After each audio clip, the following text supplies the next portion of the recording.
تو میرے دوست بزرگوں یاد رکھیے کہ مشابہت بالکفار، مشابہت بالیہود، اللہ کے نبی نے اس کو منع کیا۔ معمولی چیز ہوتا ہے، اس معمولی چیز سے آدمی کا عقیدہ بگڑتا ہے۔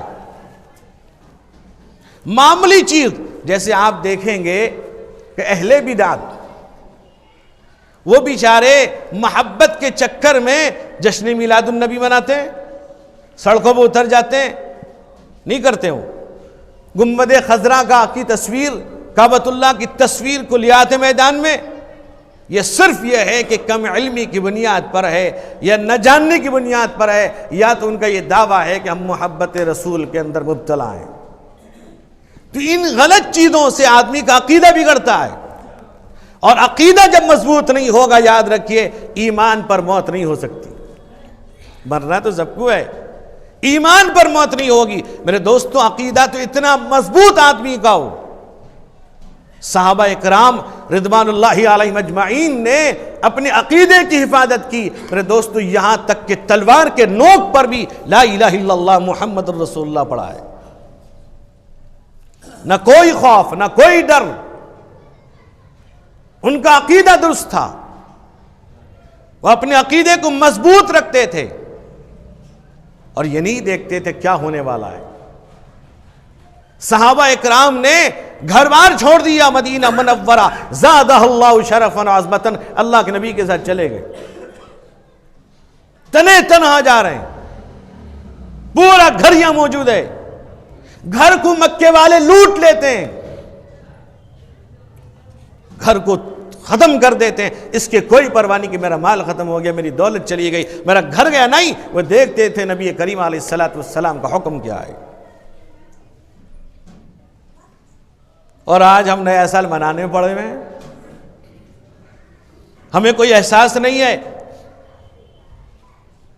بعض لوگوں کا جیسے عقیدہ یہ خیال ہے کہ اس میں کون سی خرابی ہے، یہی چیز انسان کو بگاڑ دیتی ہے۔ نماز کا حال تو خراب ہے، صبح میں سویا ہوا ہے، اذان ہو رہی اس کو پتہ نہیں ہے، اور یہ نیا سال مناتا ہے۔ یعنی ہمارے ایمان کا اندازہ لگا لیجئے، ایمان اتنا کمزور ہو گیا کہ ایک اذان کی سن کر ہم مسجد نہیں آ پاتے۔ یعنی ہمارا ایمان ہمیں اذان سن کر مسجد ہی نہیں لا پاتا۔ ایمان کیسا ہے؟ صبح کی نماز میں دیکھ لیجئے، خراٹے لیس ہوئے نواب لوگ، کوئی فکر نہیں۔ اللہ کے نبی رحمت قرین حضور سید عالم صلی اللہ علیہ وسلم کا فرمان یہ ہے کہ صبح صادق سے لے کر سورج کے طلوع تک اللہ کی طرف سے خیر کا نزول ہوتا ہے، اور محروم وہ ہو جاتا ہے جو سویا رہتا ہے۔ ہم کبھی خیال کرتے ہیں کہ روزی روٹی کا مالک کون ہے؟ ساری چیز دینے والی ذات اللہ کی ہے۔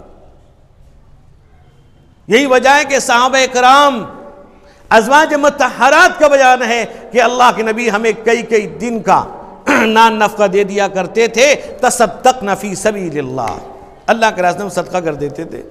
کل کا نہیں سوچتے تھے کیا ہونے والا، کل آئے گا یا نہیں آئے گا، اس کا کوئی خیال نہیں تھا۔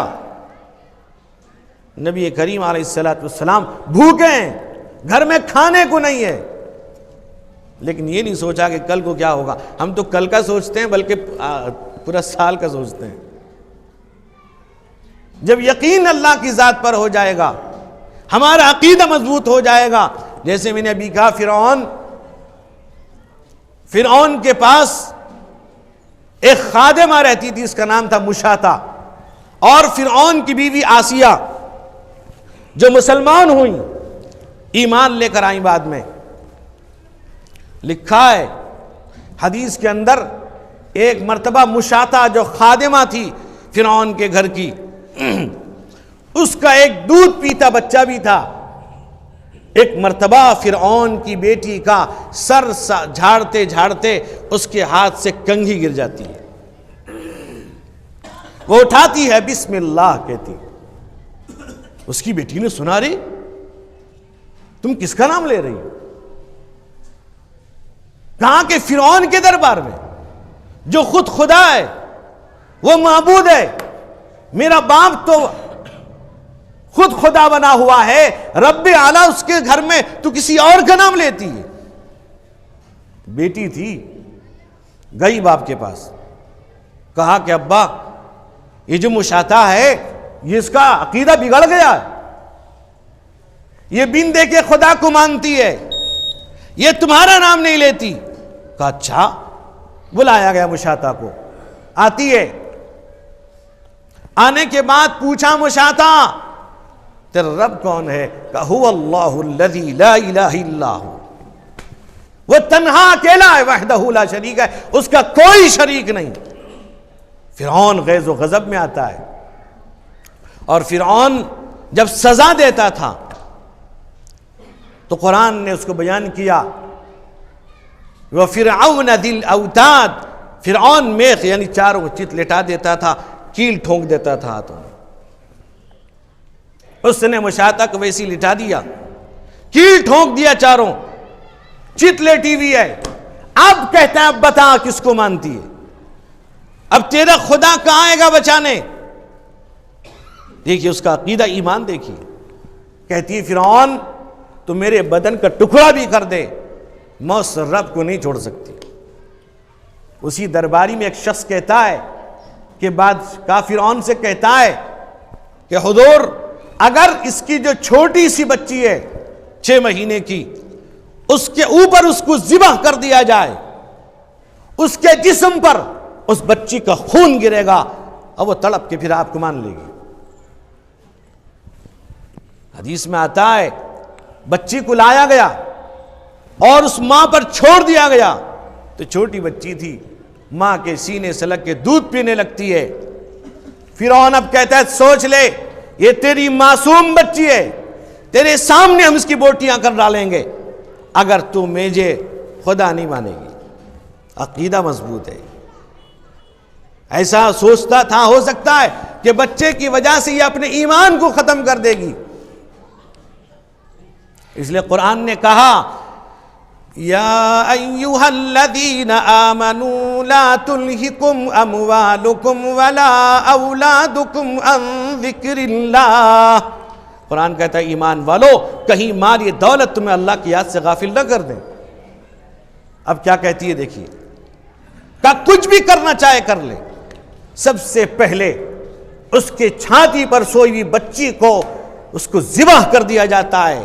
بتائیے ماں جس کے جسم پر اس بچی کا خون گر رہا ہے اس کا حشر کیا ہوا ہوگا. اس کی حالت زار پر کوئی ترس کھانے والا نہیں. اس کے بعد تب بھی ایمان کہتی ہے اس وحدہ لا شریک کو مانتی ہوں، اس اللہ کو نہیں جوڑ سکتی، میرا ایمان مضبوط ہے، عقیدہ مضبوط ہے. اس کے بعد فرعون اس مشاطہ کو بھی شہید کر دیتا ہے. حدیث میں آتا ہے حضور پاک صلی اللہ علیہ وسلم جب معراج میں تشریف لے گئے، آپ کو اس جگہ سے خوشبو آئی.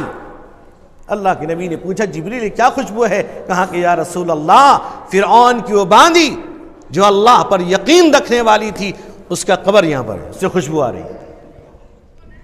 اس کے بعد فرعون گھر کے اندر گیا. حضرت آسیہ رضی اللہ تعالی عنہا فرعون کی بیوی، بہت حسین، بہت خوبصورت. فرعون ان پر فدا تھا، دیوانہ تھا. فرعون نے کہا بیوی سے کہ تم نے دیکھا آج میں نے کیا کیا مشاطہ اس کی بچی کے ساتھ؟ بیوی کہتی ہیں بڑا ظلم کیا آپ نے، غلط کیا. وہ تو صحیح کہتی تھی واللہ وحدہ لا شریک ہے، تنہا اس کا کوئی شریک نہیں. کہا کہ تو مجھ کو نہیں مانتی ہے رب؟ کہا تو کون سا رب، تو بھی اللہ کا بندہ ہے. خری بیوی کا یہ حال ہے، یہ بیوی ہے. جیسے ایک شوہر تھا، بہت بزرگ تھا، بہت نیک آدمی تھا، بیوی لیکن مانتی نہیں تھی یہ بزرگ ہے. ایک مرتبہ انہوں نے کرامت دکھلایا. بیوی گھر کے آنگن میں بیٹھی ہوئی ہے، یہ آسمان میں اڑنے لگے. بیوی نے دیکھا، جب تھوڑی دیر کے بعد آئے تو بیوی نے کہا رے آپ کیا بزرگ ہیں؟ ابھی میں دیکھیے اتنے بڑے بزرگ وہ آسمان میں اڑ رہے تھے اور بہت نورانی چہرہ تھا. تو شوہر کہنے لگے کیا تو دیکھی؟ خود دیکھی؟ کہا میں نے دیکھا ہے۔ کہا جو دیکھی تو میں ہی تھا۔ کہا اس لیے ٹیڑھا ٹیڑھا اڑتے تھے۔ تو اب دیکھیے بیوی یہ کہتی ہے، اب فرعون غیظ و غضب میں آتا ہے کہ میرے گھر کے اندر داخل ہو گیا۔ اب دربار میں حضرت آسیہ کو لایا جاتا ہے، محل میں رہنے والی اتنے خدام خادمائیں ان کے حکم پر۔ فرعون کہتا ہے کہ آسیہ اب بھی واپس آ جا، ورنہ وہی حشر ہوگا جو اس کے ساتھ ہوا مشاطہ کے ساتھ۔ انکار کر دیتی، میں اس وحدہ لا شریک کو نہیں چھوڑ سکتی، تو اللہ کا بندہ ہے۔ اب حدیث میں آتا ہے فرعون نے ان کو چیت لٹایا، یعنی الٹا لٹا دیا، کیل ٹھونک دیا اور چہرے کو کہا محل کی طرف کر دو تاکہ وہ دیکھے یہ محل چھوڑ کے تو جا رہی ہے، تجھے کیا ملنے والا؟ یہ میرا محل، یہ درباری جو تیرے حکم پر کھڑے رہتے تھے آج تجھے سزا دینے پر کھڑے ہوئے۔ عقیدہ دیکھیے مسلمانوں، ایمان دیکھیے۔ حضرت آسیہ تب بھی ایمان سے نہیں پھسلی، کیل ٹھونک دیتا ہے اور کہا کہ دیکھ اس محل کو چھوڑنے کی سزا کیا تیرے ساتھ ہے؟ کہا کہ نہیں، جو چاہے کر لے تو۔ کیا کیا؟ اتنی خوبصورت حضرت آسیہ، اس نے پھر کیا کیا؟ ظلم پر ظلم کرتا آیا، یہاں تک کہ کہا اس کے جسم کے چمڑے کو چھیل ڈالو۔ حدیث میں آتا حضرت آسیہ کے جسم کو چھیل دیا گیا، اس میں مرچ لگا دیتا ہے۔ کیا تڑپ ہوگی مسلمانوں، کیا جلن ہوگا حضرت آسیہ کو، ساری تکلیفیں برداشت کر رہی ہیں۔ کیا کہا؟ قرآن کہتا ہے وَضَرَبَ اللَّهُ مَثَلًا لِلَّذِينَ آمَنُوا امْرَأَتَ فِرْعَوْنَ إِذْ قَالَتْ رَبِّ ابْنِ لِي عِندَكَ بَيْتًا فِي الْجَنَّةِ وَنَجِّنِي مِنْ فِرْعَوْنَ۔ اللہ مثال بیان کرتا ہے حضرت آسیہ کا، قرآن بیان کر رہا ہے۔ وہ کیا کہتی ہیں؟ اے اللہ یہ سب کچھ میرے ساتھ ہوا، اب مجھے فرعون سے نجات دے۔ اور کیا کہا؟ جب اس نے کہا کہ دیکھ یہ محل چھوڑ کے جاتی ہے، کیا دعا کی؟ اذ قالت رب ابن لی عندک بیتا فی الجنہ ونجنی من فرعون وعملہ ونجنی من القوم الظالمین۔ قرآن کا کہ اللہ اپنے پاس مجھے ایسا گھر عطا کر دیجئے، بہترین گھر، جس محل کا یہ تانا دے رہا ہے، جس محل کا یہ مجھے حوالہ دے رہا ہے، اے اللہ مجھے اپنے پاس ایسا گھر عطا کر دیجئے۔ اللہ تعالیٰ اس وقت جب یہ بات کہتی ہیں ان کی روح پرواز کر جاتی ہے۔ حدیث میں آتا ہے حضرت آسیہ حضور پاک صلی اللہ علیہ وسلم کی ازواج میں شامل ہوں گی جنت میں۔ عقیدے کی حفاظت کی، عقیدہ بگاڑنے کے لیے ذرا ذرا سے جو رسومات ہوتے ہیں وہ کافی ہے، ختم کر دیتا ہے انسان کے عقیدے کو۔ شادیوں میں لوگ کرتے ہیں، کہتے ہیں اس سے کیا، تھوڑا بہت بچے خوشی مناتے ہیں۔ ارے عجب خوشی کی بات ہے۔ بعض لوگ کہتے ہیں ایک دن کا خوشی ہے۔ ابھی اللہ کے بندے بھی ایک دن میں کسی لڑکی کو لے کے بھاگ جگہ اٹھا کہ ایک دن کو میرا بچہ ایک دن کا خوشی بنا ہے۔ گاڑی سجاتا ہے، قرآن کہتا ہے فضول خرچ، وہ کہتا ہے ایک دن کا خوشی۔ مہندی لڑکا، ابھی مائچے کیوں بنتے ہو، مرد ہو تم، پہلے پوچھو سنت کیا ہے، بدعت کیا ہے۔ تو حل کے راستے سے ان چھوٹی چھوٹی چیزوں کے ذریعے سے انسان کا عقیدہ بگڑتا ہے، آگے چل کے گمراہ ہو جاتا ہے۔